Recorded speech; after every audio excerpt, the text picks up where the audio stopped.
ओम नमो नारायण। सभी दर्शक मित्रों को नमस्कार। मेरे आत्मीय जनों को, यजमान गणों को मेरे नमस्कार। नमो नारायण। जय श्री कृष्ण। बहुत सारे लोग ऐसा प्रश्न करते हैं कि लोग पूजा करते हैं, व्रत करते हैं, उपासना करते हैं, क्यों?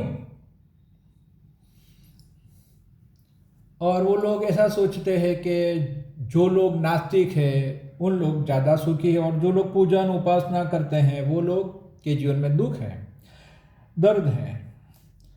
तो इसके बाबत में मैं आपको कुछ कहना चाहता हूँ। साधु संतों, महात्माओं, दार्शनिकों ने हमारे धर्म शास्त्रों, वेदों, पुराणों, उपनिषदों में जो कुछ कहा गया है, मैं संक्षिप्त में आपको कुछ कहना चाहता हूँ। ओम नमो नारायण। दो प्रकार का जगत है। एक जगत जो दिखता है और दूसरा जगत जो नहीं दिख रहा। दो प्रकार का जगत है।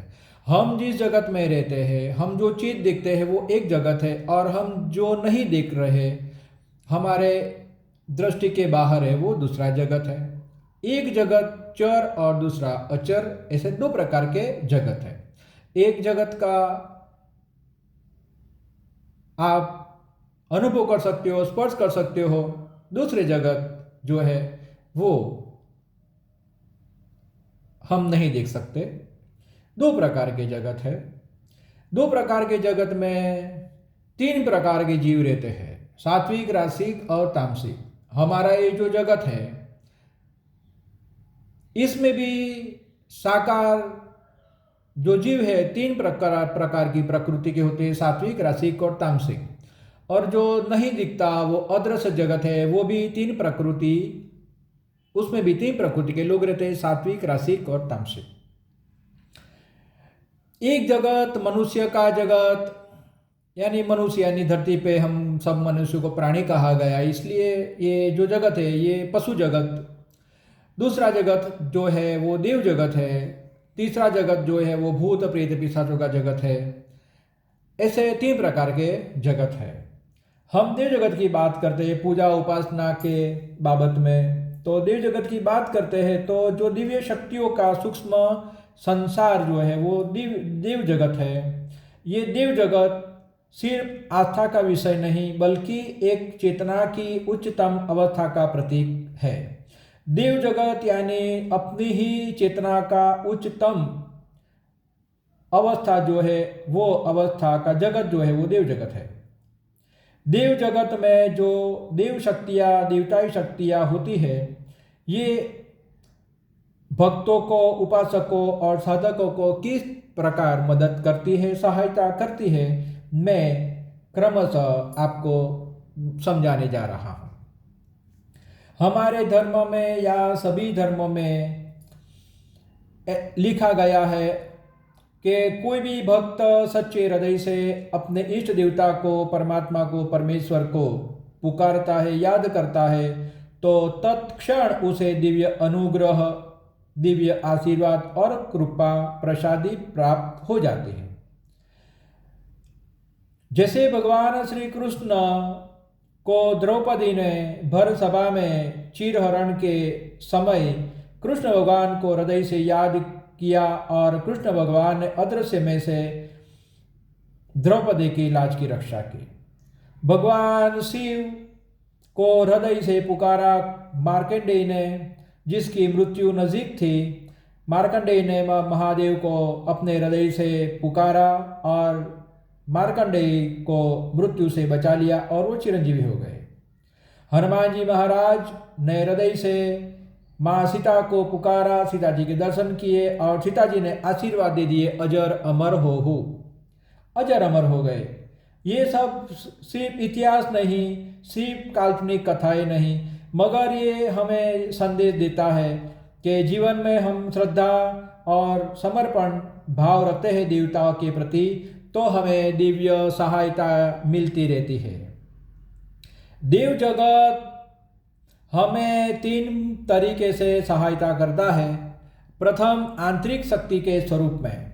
जब भी कोई साधक, उपासक भक्त मंत्र जाप करते हैं, ध्यान करते हैं, पूजा करते हैं, कर्मकांड करते हैं, तो उसके भीतर साहस, धैर्य और सकारात्मक ऊर्जा प्रकट होती है। मंत्र जाप के द्वारा उसमें ही दिव्यता प्रकट होती है।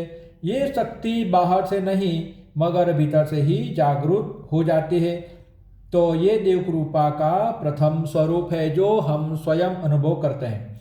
कितने लोग जो नित्य जाप जपादि करते हैं, नित्य स्तोत्र करते हैं, तो देखना उसके मुखमंडल पे एक दिव्य ऊर्जा आपको दिखाई देगी और ऐसे लोगों के पास अच्छे लोगों की जमात रहती है। दूसरा, संरक्षण रूप में देव शक्ति, देवताई शक्ति हमें मदद करती है। कई बार हमारे जीवन में संकट आते हैं और हम सोचते हैं कि हम क्या करेंगे, मगर कुछ ही क्षणों में वो संकट टल जाते हैं, बिखर जाते हैं। क्यों? क्योंकि अदृश्य शक्तियों ने आपकी रक्षा की है।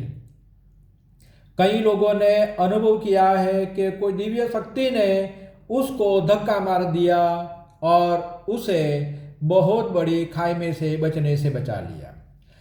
कई बार कितने भक्तों को, उपासकों को, साधकों को ऐसा अनुभव होता है कि वो लोग कोई गलत रास्ते पे चले गए और अकस्मात इसको किसी दिव्य चेतना के द्वारा या संस्मरण के द्वारा कुछ ज्ञान मिला, प्रेरणा मिली और वो सही रास्ते पे आ गए।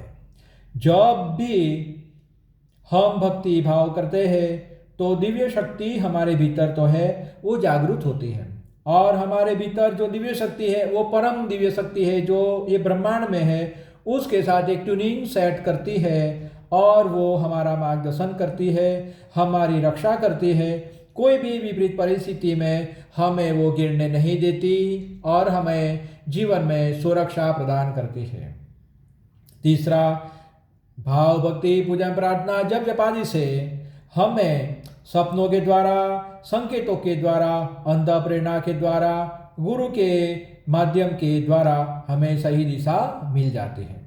हमें कई बार स्वप्न में ज्ञान मिलता है, स्वप्न में सुझाव मिलता है, स्वप्न में हमें प्रेरणा मिलती है और संकेत मिलते रहते हैं।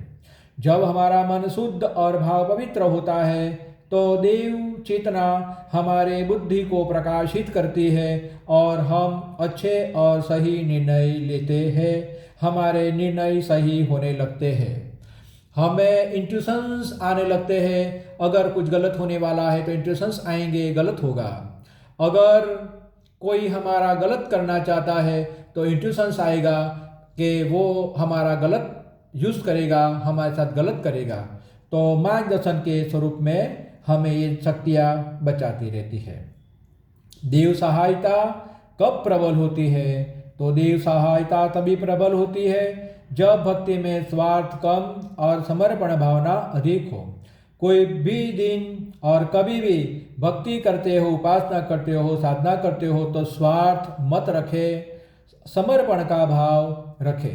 समर्पण के भाव के द्वारा परमात्मा, देवता और जो अवतारी पुरुष है, जो परमात्मा के अवतार है, वो आपकी सभी इच्छा बिन कहे पूर्ण कर देंगे। आप जो उपासना करते हो वो उपासना का कब अच्छा फल मिलता है? तो जब हमारे भक्ति में स्वार्थ न हो और ज़्यादा समर्पण भावना हो, तब हमें उपासना का बहुत बड़ा फल मिलता है। प्रेम और विश्वास से की गई साधना जीवन को रूपांतरित कर देती है, जीवन का आमूल परिवर्तन कर देती है। देव जगत हमारी मदद चमत्कार से कम और चेतना के उत्थान से अधिक करता है। वह हमें निर्भर नहीं बनाता बल्कि समर्थ बनाता है। तो आपने देखा होगा कि जो लोग भक्त होते हैं, उपासक होते हैं, वो समर्थ बनते रहते हैं और अकेले ही बहुत सारे संकटों के ऊपर वो विजयी भी पा लेते हैं। भक्ति कभी इंसान को कमजोर नहीं बनाती, भक्ति इंसान को समर्थ बनाती है। दिव्य शक्ति से जुड़ा हुआ आदमी कभी डर, भय, बीक के झमेले में नहीं आता। जो भक्ति के साथ जुड़ जाता है, जो दिव्य शक्ति के साथ जुड़कर साधना आराधना उपासना करता है, वो साहसिक बन जाता है और अपने भीतर एक दिव्य ऊर्जा के साथ वो जीवन जीने लगता है। जब हृदय में श्रद्धा, वाणी में मंत्र और कर्म में शुद्धता आप रखते हो तो देव कृपा स्वतः प्रवाहित होती रहती है। देव जगत हमारे भीतर है और वो जगत हमारे आसपास ही है। हमारी श्रद्धा, हमारे संस्कार और हमारी आत्मा के प्रकाश में ये देव जगत विद्यमान है और देव जगत की कृपा दया प्रसन्नता की प्राप्ति के लिए नित्य देव पूजन करें, श्रद्धा विश्वास के साथ पूजन करें। आप गुरु मंत्र का स्मरण करें, वडीलों को सम्मान दें, अपने पूर्वजों को नमस्कार करें, अपने इष्ट देव को नमस्कार करें। आप इतना क्रम करते हो तो आप में एक दिव्यता आएगी, चैतन्यता आएगी, समर्थता आएगी और आपका जीवन कई गुना बेहतर बनने लगेगा। ओम नमो नारायण, नमो नारायण, नमो नारायण। मेरे मित्रों, मेरे स्वजनों, मेरे आप्तजन और मेरे प्रिय यजमानगण, आप सभी को नमस्कार, नमो नारायण। मेरे चैनल को सब्सक्राइब करें, इसे शेयर करें और अपने मन को स्वस्थ बनाए, अपने तन को स्वस्थ बनाए, अपने चित्त को आनंदित करें। ओम नमो नारायण, नमो नारायण, नमो नारायण।